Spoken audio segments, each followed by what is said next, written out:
Seven boys walked into an industry built on obedience, and one of them decided to burn the rule book.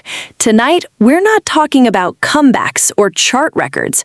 We're talking about the moment a BTS member looked straight at K-Pop's unwritten laws and said no. Who broke formation first? Who paid the price for it? And why did ARMY forgive him instantly? Stick around. Number 1 is about to shock you. Number 7. Jin, the man who chose the uniform over the spotlight. Picture this. It's December 2023, and the world's biggest boy band is standing at a fork in the road that no other pop group in history has ever had to face. Not will they release a new single, not will they tour again, but something far heavier. Mandatory military conscription, the kind of law that doesn't care how many Billboard number ones you've stacked up. And out of all 7 members, it's Jin, the oldest, the self-proclaimed worldwide handsome, the guy known more for his ramen mukbangs and dad joke humor than for chasing the polished, untouchable, flawless idol aesthetic K-pop practically demands, who steps forward first. Let's rewind a little, because context matters here. For years, there had been a genuine national debate in South Korea about whether BTS deserved a special exemption from service, the kind previously reserved for Olympic medalists and classical musicians who bring global prestige to the country. Politicians floated bills, Gallup polls tracked public opinion, and big-hit officials publicly admitted the uncertainty was wearing the members down. Jin himself, when asked directly about a company representative's comments on the members having a hard time, didn't dodge the question. He said the sentiment reflected his own feelings too. That's already unusual. K-pop idols are trained, molded, and media coached to deflect anything remotely political or contentious with a smile and a scripted non-answer. Jin didn't do that. He let the cracks show. And then, when the South Korean Defense Ministry ultimately ruled there would be no exemption, no shortcuts, no special treatment, despite BTS effectively functioning as a cultural export worth billions to the national economy, Jin didn't wait around for a loophole. He didn't lobby, he didn't delay to the absolute last legal second the way plenty of male celebrities before him had tried to do. He enlisted essentially right at the earliest window available to him, becoming the first BTS member to trade the tour bus for a training camp bunk. Think about what that actually meant in industry terms. The unspoken rule of K-pop stardom is momentum. You never step away when you're hot. You never willingly hand over 18 months of your prime to anything other than promotion, because the fan base attention span is brutal, and comebacks live and die on timing. Every agency calculates enlistment like a chess move, sometimes delaying it as long as legally possible to squeeze out one more album cycle, one more world tour, one more year of merchandise sales. Jin flipped that script. He walked toward the obligation instead of running from it, and in doing so, he became something the industry rarely produces, a genuine symbol of accountability inside a system built on image control. And here's the part that really gets people emotional. Jin didn't disappear quietly either. While serving, he still showed up for fans in small, human ways, greeting ARMY at events near his base, sending handwritten feeling messages, keeping a sense of humor about the whole absurd transition from stadium stages to standard-issue haircuts. He leaned into the average guy version of himself rather than trying to maintain some untouchable celebrity mystique from inside a military base, which, if we're honest, most agencies would have discouraged for brand consistency reasons. Instead, Jin's willingness to be seen as ordinary, buzzcut, uniform, and all, actually deepened the parasocial connection fans already had with him. It reminded everyone that underneath the choreography and the styled photo shoots, there's a 20-something guy from Gwacheon who studied acting before he ever became a global pop phenomenon, who genuinely seems to find the whole world's biggest star label a little embarrassing and hilarious rather than something to protect at all costs. That's the trend he broke. Not the trend of enlistment, that was always coming for every member eventually, but the trend of treating vulnerability, obligation, and ordinariness as things to be hidden from the public eye. In an industry where idols spend years being coached to appear ageless, flawless, and endlessly marketable, Jin's decision to step toward mandatory service early, publicly, and without spin was its own quiet rebellion. rebellion. It didn't come with a dramatic press conference or a viral meltdown. It came with a duffel bag and a buzz tut, and somehow that hit ARMY harder than any stage performance could have. So when we talk about someone going against the grain of K-pop's unspoken survival rules, Jin earns his spot at number 7 simply by being first, the trailblazer whose choice set the emotional tone for every member who'd eventually follow him through that same gate. But stick with me, because the next name on this list didn't just accept an obligation, he actively chose to walk into it before anyone even asked him to, and that decision came from an even more surprising place. Number 6. J-Hope, the first to fly solo, break every rule of the group formula.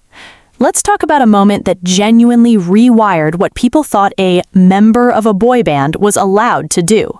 Back when BTS announced their hiatus in June 2022, the party line, the safe, predictable, industry-approved script, would have been for every member to quietly disappear into individual side projects, keep a low profile, maybe drop a feature here and there, and wait patiently for the group machine to restart.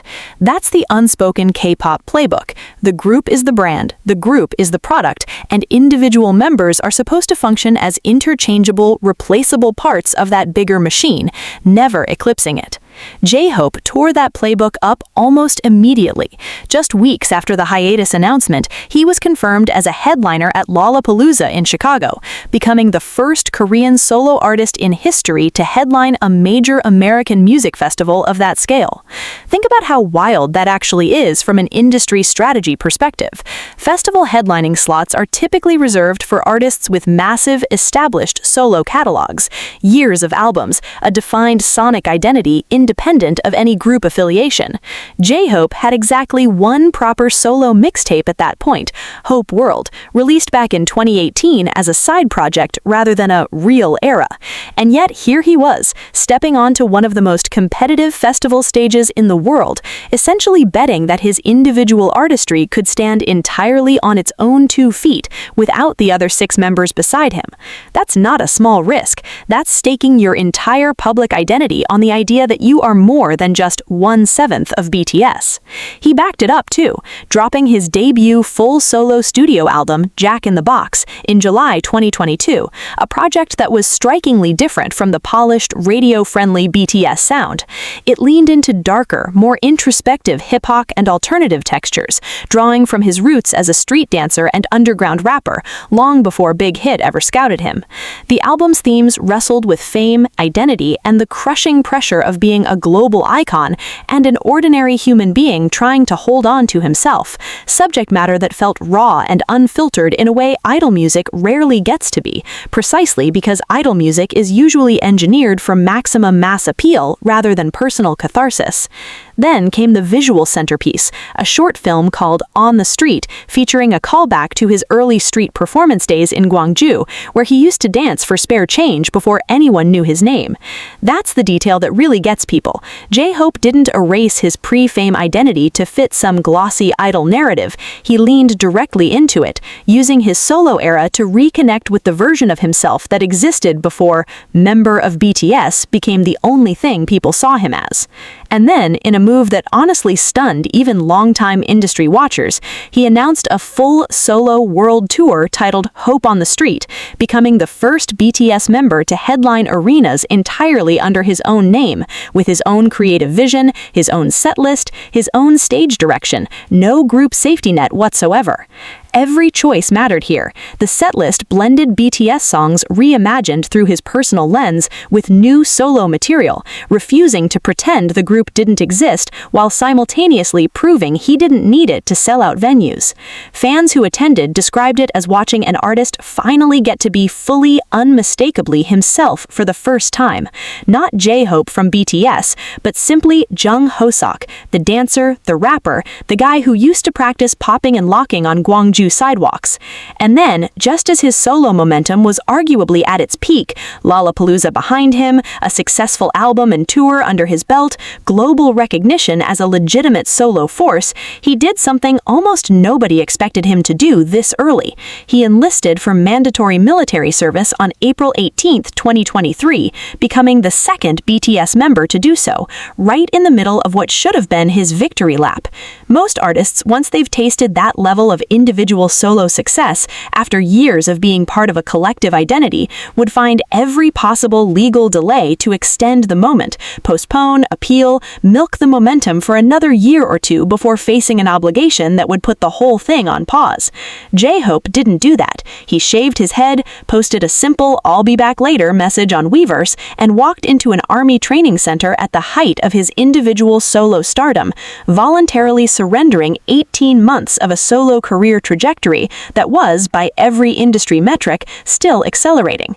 When he returned in October 2024, discharged after his service at the 36th Infantry Division in Wonju, Jin, the very member who'd started this whole cycle by enlisting first, was there waiting for him with a bouquet of flowers, a quiet, almost cinematic passing of the torch between the two members who'd chosen duty over deferred glory. What makes J-Hope's case so fascinating for this list isn't just one decision, it's the wishlash of two decisions stacked on top of each other. First, the audacity to build an entirely independent solo identity when the industry expected him to stay in the group's shadow, and second, the discipline to walk away from that hard-won solo spotlight the moment national obligation called, rather than milking it for every last drop of momentum the way conventional star logic would demand. He proved an idol could be a genuine standalone artist and still choose service over stardom without hesitation, refusing to let either identity, the untouchable global star or the disciplined citizen, cancel out the other. That's a much harder balancing act than it sounds, and it's exactly why he lands here at number 6. But if you thought defying expectations meant choosing duty, wait until you see the member coming up next, because his rebellion went in a completely different direction. He didn't walk toward tradition, he walked straight into raw, unfiltered artistic honesty that K-pop almost never allows its idols to show. Number 5. Suga, the idol who refused to hide his pain, choosing brutal honesty over a perfect image. Here's the thing about K-pop that most casual fans don't fully clock. The entire industry is built on the illusion of effortlessness. Idols are trained to look flawless, dance flawlessly, smile through exhaustion, and never, under any circumstances, let the cracks show. Vulnerability isn't part of the brand. Struggle isn't part of the brand. And that's exactly why what Suga did, both under his own name and through his alter ego August D, felt like such a direct violation of an unwritten industry law. Let's start with the physical stuff, because it's the most concrete example of him refusing to play the invincible idol game. Back in 2020, Suga underwent shoulder surgery to repair an old injury from a motorcycle accident he'd suffered years earlier, before he was even famous, back when he was delivering food part-time to survive as a struggling underground rapper in Daegu. Most idols with old injuries like that quietly manage them backstage, popping painkillers, taping up joints, doing everything possible to keep the audience from ever seeing a flicker of physical limitation. Suga didn't hide it. He talked about the surgery publicly, talked about the recovery process, and then when it came time for his mandatory service, that same shoulder injury became the reason he was classified for social service rather than active duty, a distinction that in South Korea can carry an unfair stigma, sometimes perceived by the public as a lesser form of service compared to the physically demanding active duty track most of his bandmates went through. Instead of quietly accepting whatever narrative the public wanted to assign him, Suga addressed it directly, acknowledging the classification and refusing to let shame attach itself to a medical reality he had no control over. That's a small thing on paper, but in an industry that thrives on manufactured perfection, publicly owning a physical vulnerability instead of concealing it is its own act of quiet defiance. But the real rebellion, the thing that actually reshaped how people understood him, was August D. Suga created this alter ego specifically because Suga the idol operated under constraints, image management, lyrical content restrictions, the expectation of positivity and polish that didn't leave room for what he actually wanted to say. Through mixtapes and albums released under the August D name, he tackled subject matter that idol music almost never touches directly: clinical depression, social anxiety disorder, suicidal ideation, and the genuine psychological toll of fame. In his song The Last, he rapped explicitly about living with panic disorder and OCD, detailing therapy sessions and medication in language stripped of metaphorical softening, no vague allusions to hard times, just direct, specific acknowledgement of mental illness as something he actively manages. Think about how radical that is inside an industry where idol contracts, agency PR teams, and fan-facing image consultants exist specifically to prevent artists from saying anything that could be perceived as too dark or commercially risky. K-pop has historically treated mental health struggles as something to be managed behind closed doors at best, and at worst, something that gets an idol quietly removed from a group's promotional lineup until they're camera-ready again. Suga inverted that completely. He made his psychological struggle the actual subject of his art, not something happening in the wings while a polished stage persona covered for it. And it wasn't a one-time confessional moment either.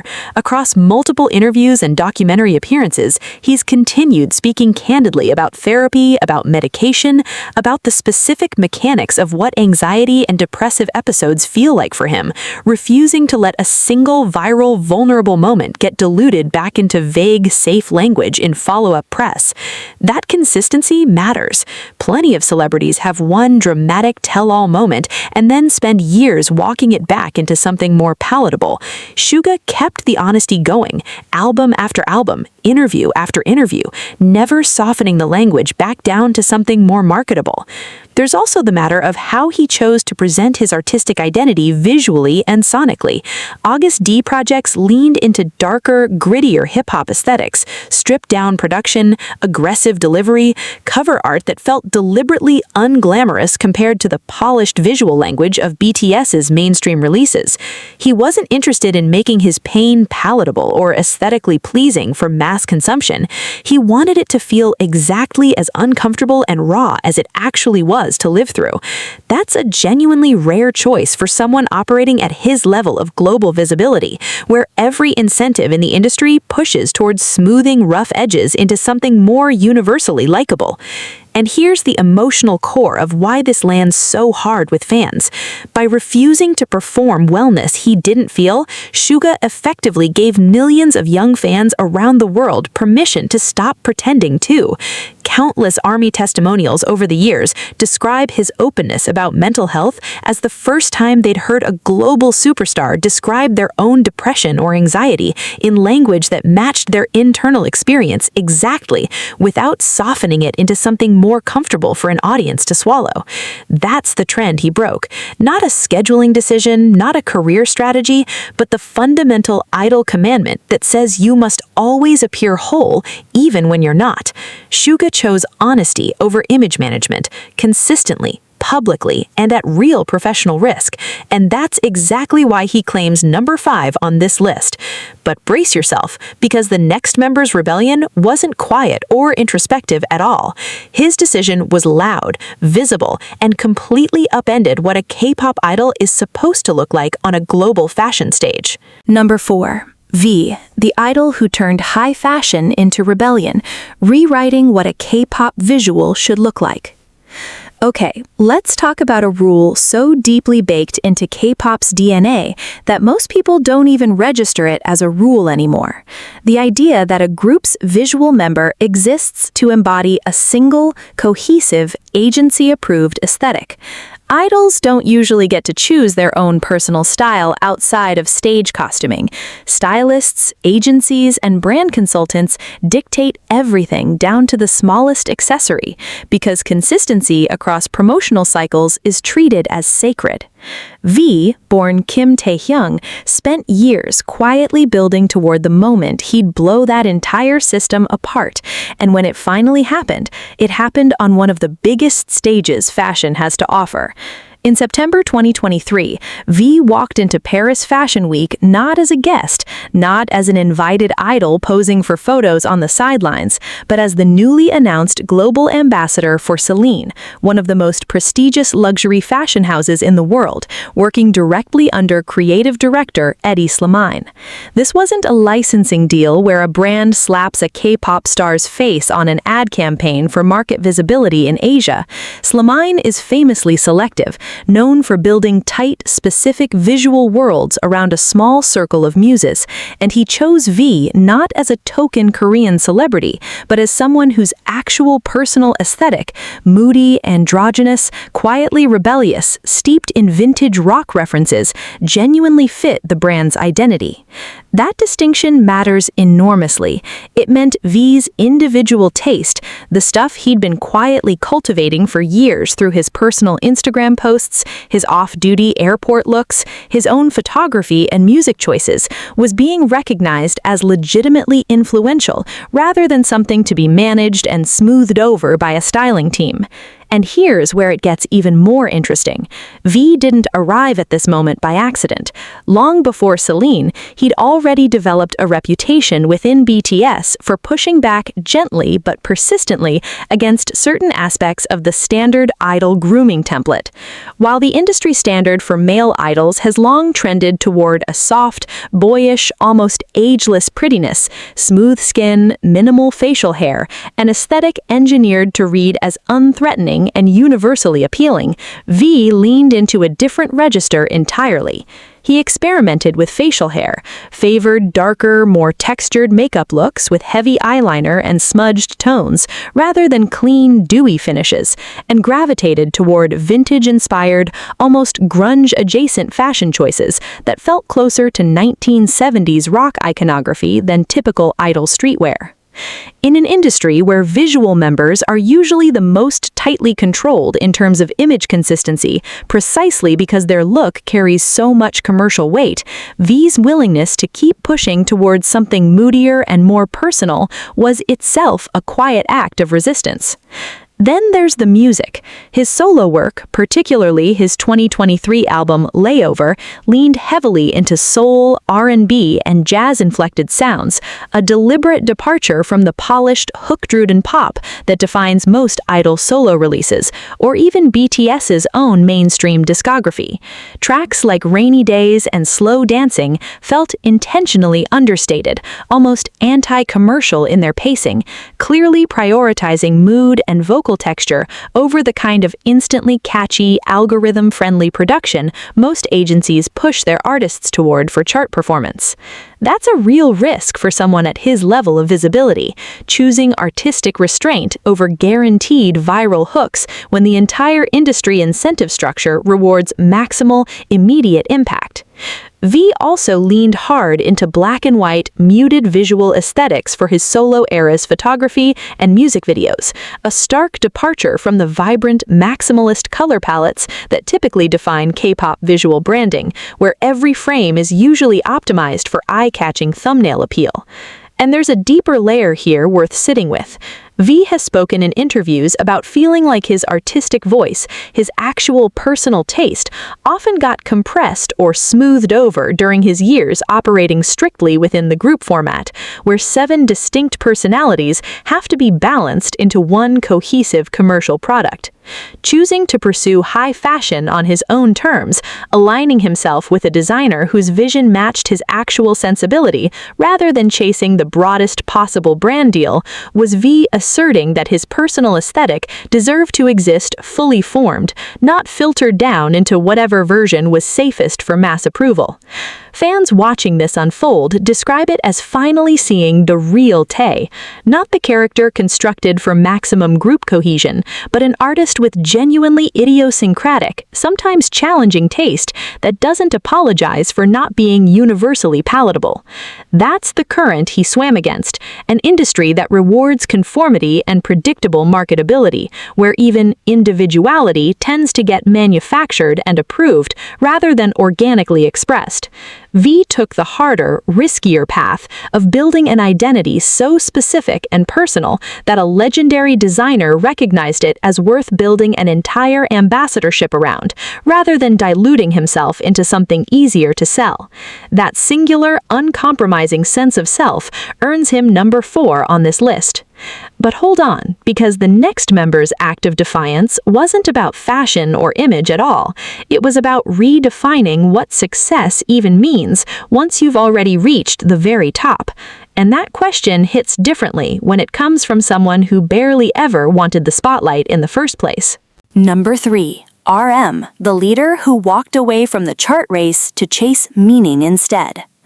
Let's sit with this one for a second, because RM's rebellion is maybe the hardest one to notice from the outside. There's no scandal, no dramatic image overhaul, no viral fashion moment. What RM did was quieter and, in some ways, far more radical. He looked directly at the machine that made him one of the most successful musicians alive and said the quiet part out loud, that chasing bigger numbers forever isn't actually the goal.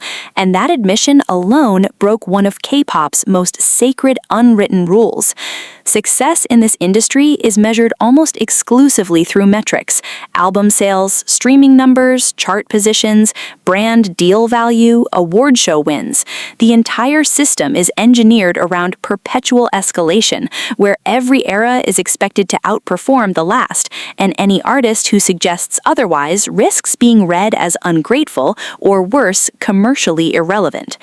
RM, as the group's leader and primary English-speaking spokesperson, was the one repeatedly forced to explain BTS's meteoric rise to confused Western journalists, carrying the weight of representing not just a band, but an entire country's cultural reputation on his shoulders during landmark moments like their historic performance at the American Music Awards and their address at the United Nations. That kind of pressure would push most people to cling even harder to metrics as validation, proof that the sacrifice was worth it. RM did the opposite. During the group's 2022 hiatus announcement, he was remarkably candid about losing his sense of what BTS even was anymore, admitting that somewhere between their early hits and their later global blockbusters, the group's identity had become tangled up with commercial pressure in a way that left him disoriented rather than fulfilled. That's an extraordinary thing for a leader to say publicly mid-career, at the absolute peak of commercial success, essentially admitting that hitting every conceivable benchmark hadn't produced the satisfaction the industry promises it will. Then came his solo album, Indigo, released in December 2022, and this is where the rebellion really crystallizes. Rather than chasing a hit-driven, chart-optimized solo debut the way industry logic would dictate, after all, solo eras are typically treated as opportunities to prove commercial viability independent of the group, RM built an album explicitly inspired by fine art, describing it as a tribute to the artists, both Korean and international, who shaped his personal worldview. He'd already developed a well-documented, deeply genuine passion for visual art long before this album, regularly visiting museums and galleries during tour stops around the world, often alone, seeking out lesser-known local exhibitions rather than just the obvious tourist landmarks. Fans and museum staff have shared numerous accounts of him showing up unannounced to galleries, spending hours studying pieces with the kind of attentiveness that was clearly not performative for cameras, since these visits frequently happened without any promotional tie-in at all. That's a telling detail, an artist at his level of fame engaging with something purely for personal enrichment with zero commercial incentive attached in an industry where almost every public appearance is calculated for brand value. Indigo itself leaned into introspective, jazz and soul-inflected production rather than radio-ready pop hooks, prioritizing lyrical reflection on identity, impermanence, and artistic legacy over anything designed to top a chart. He's spoken openly in interviews about wanting the album to function more like a diary entry or a gallery exhibition than a commercial product, an explicit rejection of the bigger is always better mentality that governs most idol solo debuts.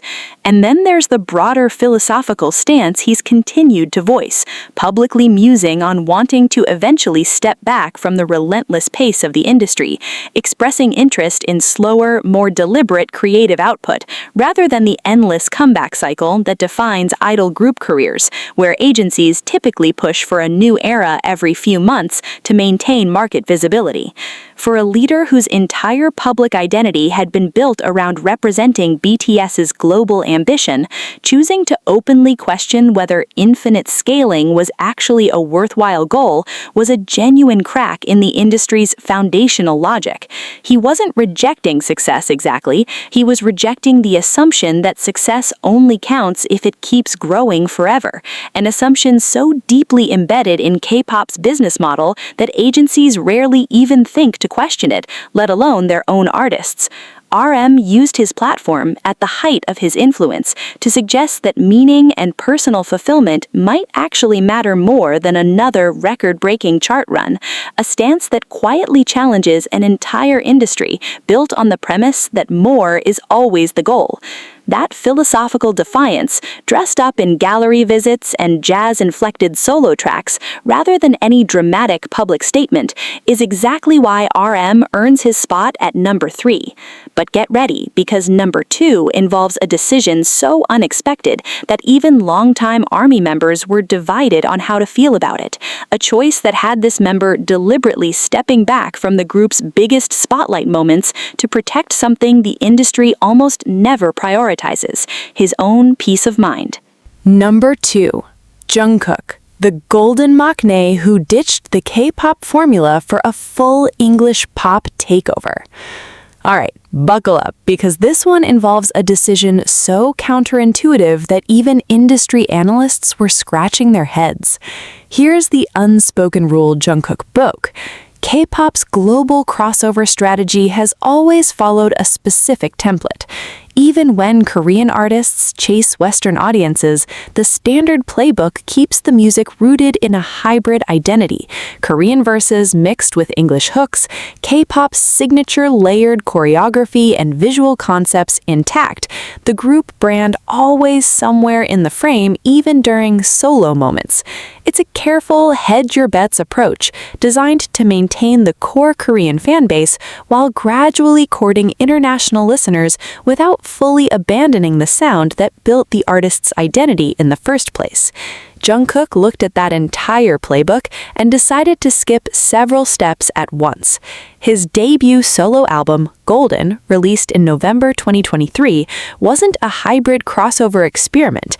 It was a full, unapologetic English-language pop and R&B project, built in direct collaboration with major Western hitmakers, rather than the usual K-pop production houses.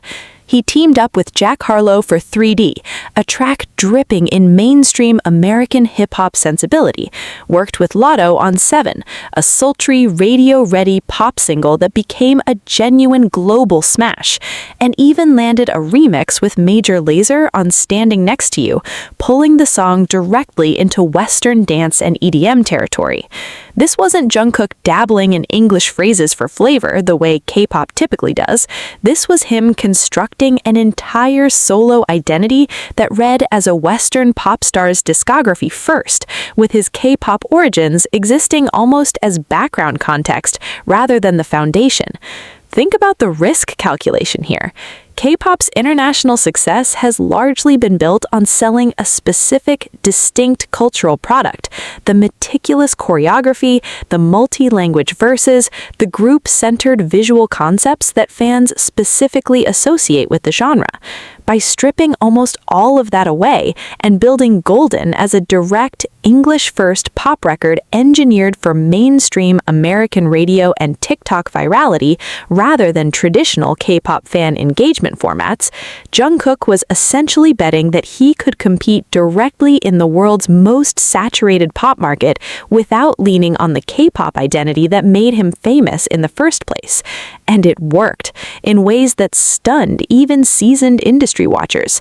7 became one of the fastest songs by a Korean solo artist to top major American charts, and the accompanying press run put him in rooms most K-pop soloists never get invited into, including a now legendary appearance on The Tonight Show, where he performed a Michael Jackson-inspired routine that had Jimmy Fallon visibly stunned, followed by an impromptu rooftop concert in Times Square that drew screaming crowds and went viral across every platform simultaneously.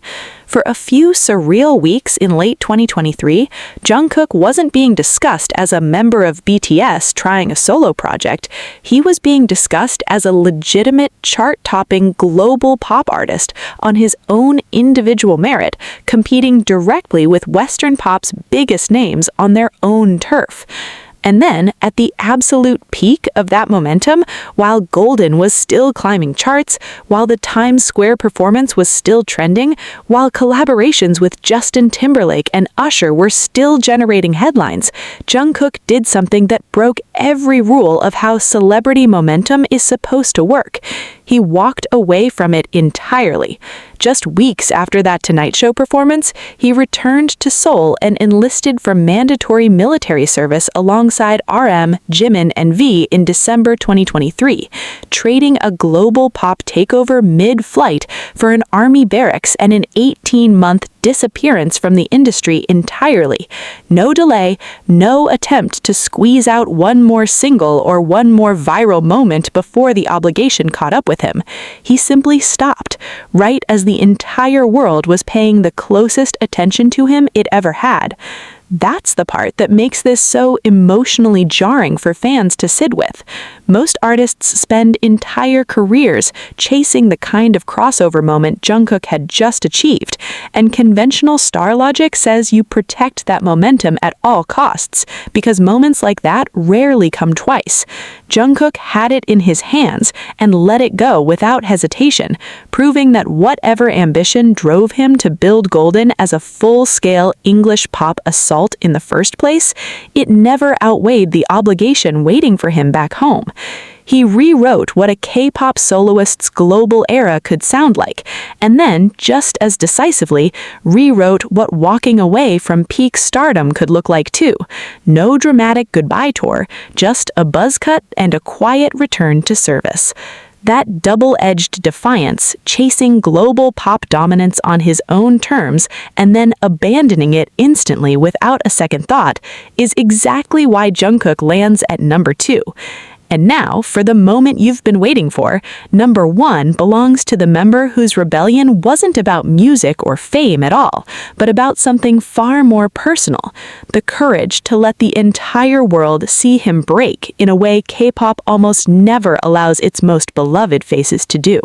Number 1. Jimin, the face of perfection, who chose to expose his deepest insecurities to the entire K-pop industry. And here we are, the final name on this list, and honestly, the one that hits the hardest, because Jimin's rebellion goes directly against arguably the single most rigid rule in the entire K-pop industry: the expectation that your most visually celebrated member must never ever admit to feeling insecure about how he looks. Think about the position Jimin occupied within BTS for years. He was consistently held up by fans, media, and even fellow idols as one of the most conventionally attractive faces in the entire industry, a member whose visuals were treated almost as a genre unto themselves online. That kind of label sounds like a compliment, but it comes with an invisible cage attached. Once you're crowned the beautiful one, the industry and the fandom alike expect you to embody effortless, permanent confidence, because admitting insecurity from that position threatens the whole fantasy everyone's built around you.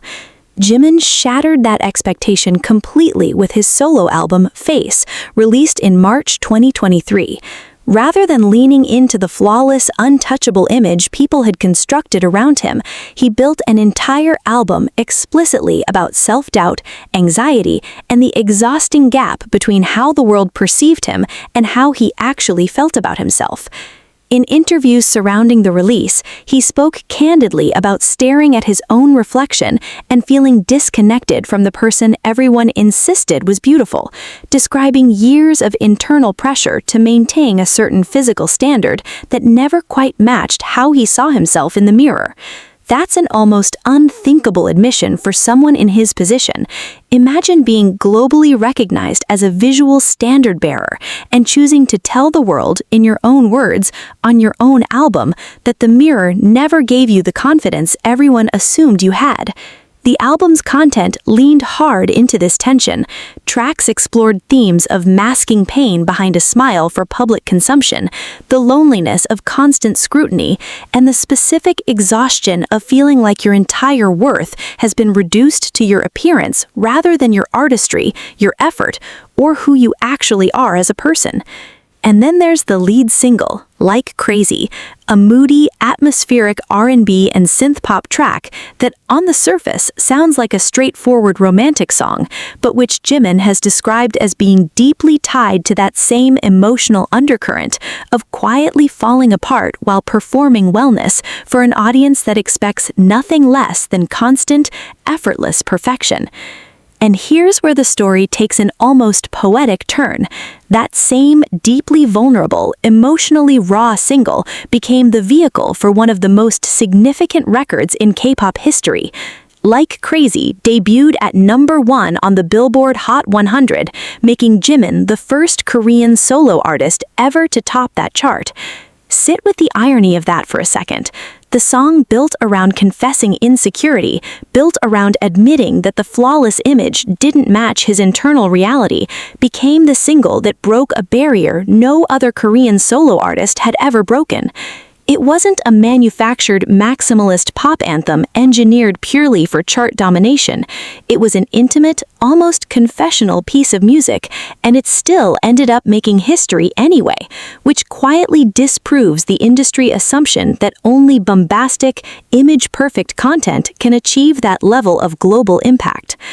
Beyond the album itself, Jimin continued this pattern of unusual candor in the years that followed, speaking openly about how challenging it was to step back into a solo spotlight of that magnitude, while simultaneously grappling with the same self-image struggles the album described, refusing to let the massive commercial success of Like Crazy retroactively paper over the vulnerability that inspired it.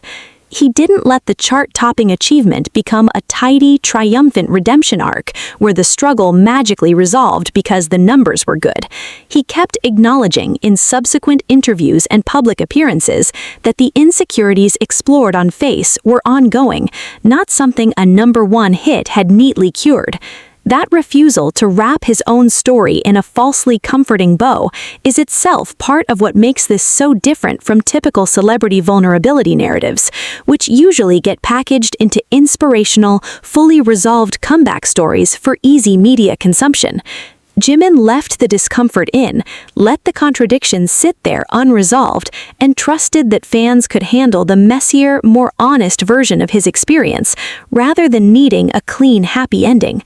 Think about what that does to the industry's foundational logic. K-pop has spent decades selling the fantasy of untouchable, aspirational beauty as part of its core commercial appeal, an idea so central to the business model that entire departments exist within agencies specifically to protect and maintain that illusion around their most visually celebrated members. Jimin, occupying arguably the single highest stakes position for that illusion within one of the most scrutinized groups on the planet, chose instead to publicly dismantle it from the inside, revealing the anxiety and self-doubt hiding behind the image everyone had built around him. And somehow that honesty didn't diminish his global standing, it deepened it, connecting with fans on a level that pure visual perfection never could have reached. That's why Jimin claims the #1 spot on this list, not because his decision was the loudest or the most publicly dramatic, but because it directly confronted the industry's most protected fantasy, flawless, effortless beauty, and chose raw, uncomfortable truth instead, at the exact moment the whole world was watching him most closely. So there you have it, 7 members, 7 completely different ways of pushing back against an industry built on conformity, silence, and image control, from Jin's quiet walk toward duty to Jimin's refusal to hide behind the mirror everyone else saw. Which one hit you hardest? That's the real question this list leaves you with.